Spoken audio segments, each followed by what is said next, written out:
സാറേ, യമനിലെ ഒരു തുറമുഖം ഇപ്പോൾ അമേരിക്ക നശിപ്പിച്ചതിൻ്റെ വാർത്ത പുറത്തു വരുന്നു. എന്ന് വെച്ചാൽ ഹൂത്തികൾക്കുള്ള അടുത്ത പണി എന്നാണ് മനസ്സിലാക്കേണ്ടത്.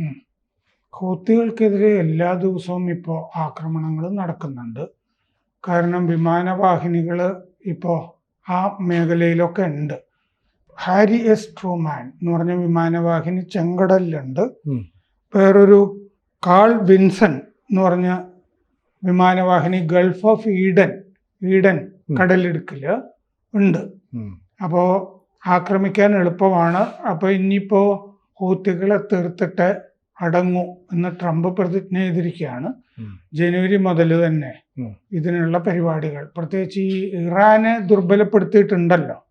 അപ്പൊ ഇറാന്റെ സഹായത്തോടു കൂടിയിട്ടാണ് ഹൂത്തികൾ ജീവിച്ചു പോരുന്നത്, ഈ അക്രമികൾ. ജനുവരിയിൽ ട്രംപ് ആദ്യം ചെയ്ത കാര്യം ഈ ഹൂത്തികളെ രാജ്യാന്തര ഭീകര സംഘടനയായിട്ട് പ്രഖ്യാപിക്കുക എന്നുള്ളതാണ്. അപ്പോൾ അവരെ അടിച്ചമർത്താൻ എളുപ്പമാണ്, കാരണം ഭീകര സംഘത്തിലെ അംഗങ്ങളാണല്ലോ. ഇപ്പോൾ ഈ തകർത്തിരിക്കുന്ന തുറമുഖം റാസ് ഇസ്സ എന്ന് പറഞ്ഞ തുറമുഖമാണ്. അതൊരു ഇന്ധന തുറമുഖം, ഫ്യുവൽ പോർട്ട് ആണ്. 13 പേര് കൊല്ലപ്പെട്ടിട്ടുണ്ട് ആക്രമണത്തിൽ. ഈ ഇന്ധന തുറമുഖം എന്ന് പറഞ്ഞാൽ ഈ തുറമുഖത്തിൽ ഇറാനും റഷ്യയും ഇപ്പോഴും എണ്ണ ഇറക്കുന്നുണ്ട് എന്നാണ് അമേരിക്കയ്ക്കുള്ള വിവരം. ആ എണ്ണ ഉപയോഗിച്ച് ആ എണ്ണ ബ്ലാക്കിൽ വിറ്റിട്ട് കിട്ടുന്ന പണം ഉപയോഗിച്ച് പല കാര്യങ്ങൾ ഹൂത്തികൾ ചെയ്യുന്നു എന്നുള്ളതാണ് അമേരിക്കയ്ക്കുള്ള വിവരം.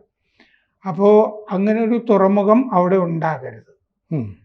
ഉണ്ടാകുന്നതുകൊണ്ടാണല്ലോ, അതായത് ഹൂത്തികൾക്കുള്ള സപ്ലൈ, ഫണ്ടിങ്, ഇത് രണ്ടും വിച്ഛേദിക്കാൻ വേണ്ടിയിട്ടുള്ള ആക്രമണമായിരുന്നു അമേരിക്കയുടെ സെൻട്രൽ കമാൻഡ്, ഗൾഫിലുള്ള മിഡിൽ ഈസ്റ്റിലെ സെൻട്രൽ കമാൻഡ് സെൻകോ ആണ് ഇത് ചെയ്തിരിക്കുന്നത്. അപ്പോൾ ചെങ്കടൽ, ഏഡൻ കടലിടുക്ക്, ഇവിടെ ഈ രണ്ട് സ്ഥലങ്ങൾ, രണ്ട് മേഖലകളിലും ഹൂത്തികൾ മറ്റ് രാജ്യങ്ങളിലെ, ഇസ്രയേലിന്റെ മാത്രമല്ല മറ്റു രാജ്യങ്ങളുടെയും കപ്പലുകളെ, ചരക്ക് കപ്പലുകളെയും യുദ്ധക്കപ്പലുകളെയും ആക്രമിക്കുന്നുണ്ട്. കുറെ നാളായിട്ട് ആ ഹമാസ് ആക്രമണം നടന്നല്ലോ ഒക്ടോബർ 7. അതിനുശേഷം നിരന്തരം ഇങ്ങനെ ആക്രമണം നടത്തുന്നുണ്ട്.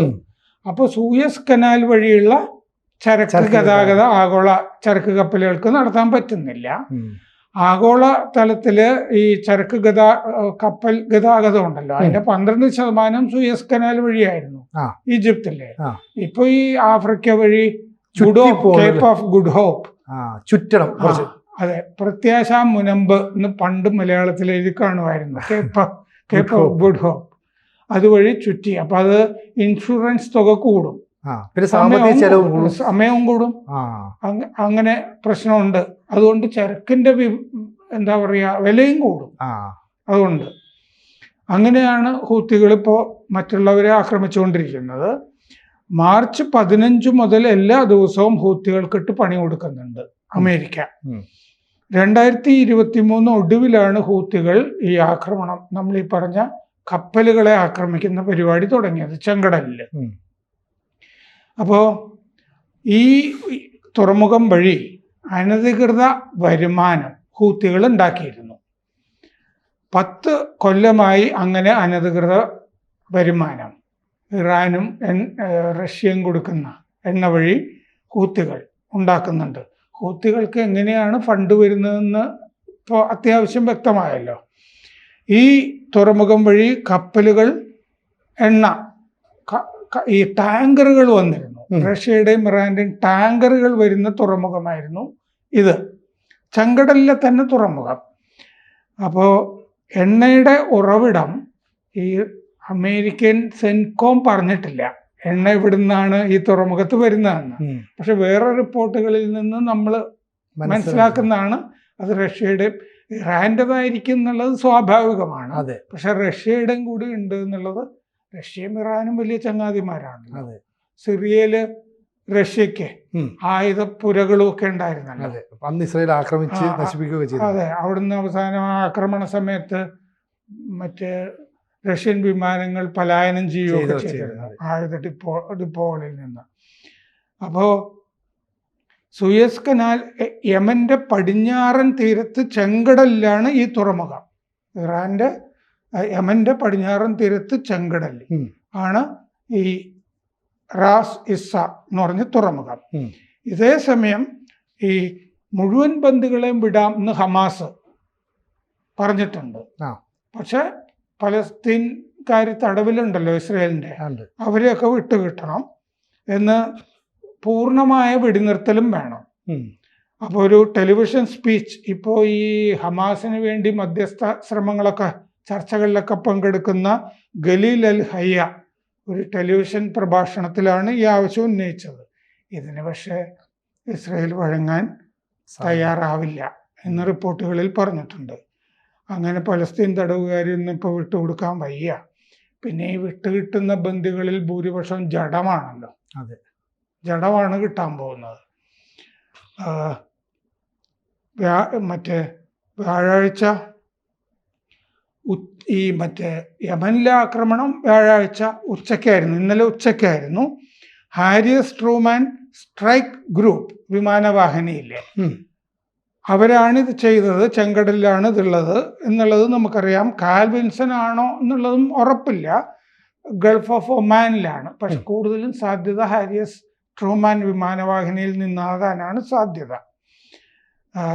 മാത്രമല്ല, ഈ ആക്രമണം നടന്ന കാര്യം, ഈ തുറമുഖം തകർത്ത കാര്യം സെൻകോം പത്രക്കുറിപ്പ് വഴി അറിയിച്ചു കഴിഞ്ഞപ്പോൾ ഈ ഹാരി ട്രൂമാനിലൊരു മസിൽ ഇമോജി അവരെ കാണിച്ചിരുന്നു.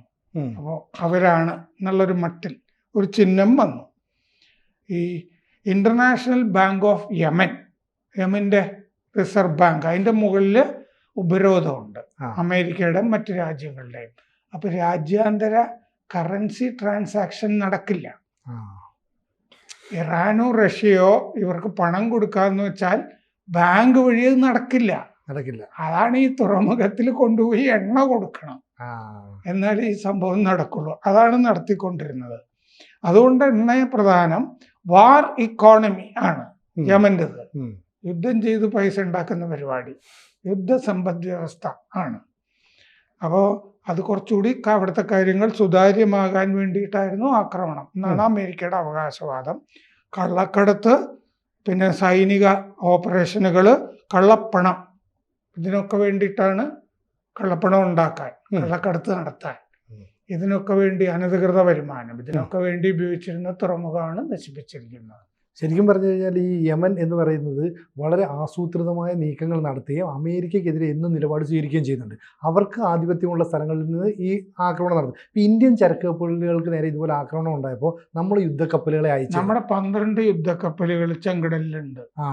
നമ്മുടെ 12 യുദ്ധക്കപ്പലുകൾ ചെങ്കടലിലുള്ളത് നമ്മുടെ കപ്പലുകൾക്ക് സുരക്ഷയായിട്ട് മാത്രമല്ല, ആഗോള കപ്പലുകളുടെ സുരക്ഷയുടെ ഭാഗമാണ്. അത് നമ്മൾ മാത്രമല്ല, യൂറോപ്യൻ രാജ്യങ്ങളും ഒക്കെ അവിടെ സുരക്ഷ ഒരുക്കുന്നുണ്ട്.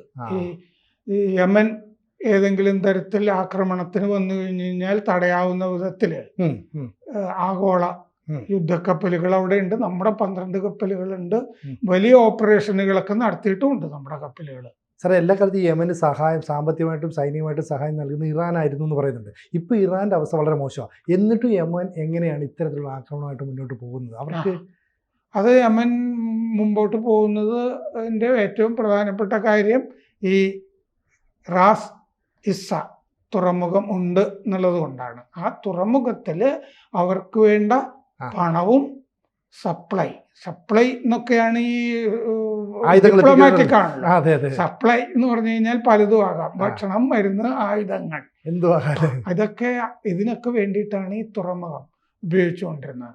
അപ്പൊ ഇറാന്റെ കയ്യിലെ ആയുധത്തിന്റെ ഡെപ്ലീഷൻ, ആയുധങ്ങൾ വേണ്ടത്ര ഇല്ലെങ്കിൽ റഷ്യയിൽ നിന്ന് സപ്ലൈ കിട്ടുന്നുണ്ട് കുത്തികൾക്ക് എന്നുള്ള വിവരം അമേരിക്കയുടെ അടുത്തുണ്ട്. അതൊക്കെ ഇപ്പൊ വെളിവായല്ലോ ഈ ആക്രമണത്തോടുകൂടി. അതെ, അപ്പൊ ഈ സപ്ലൈ ചെയിൻ കട്ട് ചെയ്യുക എന്നുള്ളതാണ് അമേരിക്ക ഇവിടെ ഉദ്ദേശിച്ചത് അല്ലെ? ഓയിൽ വ്യാപാരത്തിലൂടെ കിട്ടുന്ന വരുമാനം നിന്നാൽ ഇവർക്ക് പിന്നെ സപ്ലൈ ചെയിൻ എന്ന് പറഞ്ഞാൽ സാധാരണ സപ്ലൈ എന്ന് പറയുന്നത് സപ്ലൈയും ലോജിസ്റ്റിക്സും ആണല്ലോ യുദ്ധത്തില്. അതെ, വാഹനങ്ങള്. സപ്ലൈ എന്ന് പറഞ്ഞാൽ ആയുധം, ഭക്ഷണം, മരുന്ന്. സൈനിക സപ്ലൈ എന്ന് പറയുമ്പോൾ ആയുധങ്ങളാണ്.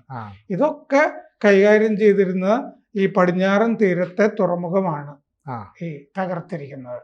അത് ഈ യമനെതിരായ യുദ്ധത്തിലെ ഒരു നിർണായക വിജയം എന്ന് പറയാം ഈ തുറമുഖം തകർത്തത്. ഈ ശരിക്കും പറഞ്ഞാൽ നേരത്തെ തന്നെ ഹൂത്തികൾ ഈ സൗദി അറേബ്യക്കെതിരെ ഇത്തരം ആക്രമണമൊക്കെ നടത്തിയിരുന്നു. അപ്പോൾ അറബ് രാജ്യങ്ങളൊക്കെ തന്നെ ഈ യമനെ ഒരു തീവ്രവാദ സംഘടന, അല്ലെ വിമത തീവ്രവാദികൾ എന്നല്ലേ കാണുന്നത്. ഇനി അവരുടെ ഒരു പിന്തുണ ഒരിക്കലും കിട്ടുകയില്ലല്ലോ. അതില്ല. അപ്പം തീർത്ത് കളയും അമേരിക്ക. അതെ, ആ പരിപാടിയാണ് ഇപ്പോൾ കുറെ ദിവസം ആയല്ലോ തുടങ്ങിയിട്ട്. മാർച്ച് 15 തുടങ്ങിയതാണ്. എല്ലാ ദിവസവും വ്യോമാക്രമണങ്ങളുണ്ട്. ചെറിയ ചെറിയ ആക്രമണങ്ങൾ കൊണ്ട് നമ്മൾ ചർച്ച ചെയ്യാത്തതാണ്. ഒരിക്കൽ സെൻകോമിന്റെ ഒരു ആക്രമണം ഇതുപോലെ തന്നെ വേറൊരു തുറമുഖത്ത് നടന്നു കഴിഞ്ഞപ്പോൾ മൊത്തത്തിൽ സപ്ലൈ കട്ട് ചെയ്യുന്നതാണ്. ഒരു തുറമുഖത്തിൽ നടന്നു കഴിഞ്ഞപ്പോൾ നമ്മൾ ചർച്ച ചെയ്തിരുന്നതാണ്. അപ്പോൾ അത് സനയിലും വേറൊരു സ്ഥലത്തുമായിരുന്നു ആക്രമണം നടന്നിരുന്നത്. 2 സ്ഥലങ്ങളിലെ ആക്രമണങ്ങൾ നടന്നിരുന്നു. കുറെ പൗരന്മാരും സിവിലിയൻ ഏരിയയിലും ഒക്കെ ആളുകൾ കൊല്ലപ്പെടുകയൊക്കെ ചെയ്തിരുന്നു അന്ന്. അപ്പോൾ ഒരു നിർണായക സന്ധിയിലാണ് ഈ ഹൂത്തികളെ ശരിപ്പെടുത്തുന്ന പരിപാടി. കൂടുതൽ വാർത്തകളും വിശേഷങ്ങളും നിങ്ങളിലേക്ക് എത്താൻ ABC മലയാളം സബ്സ്ക്രൈബ് ചെയ്യുക, ബെൽ ബട്ടണും അമർത്തുക.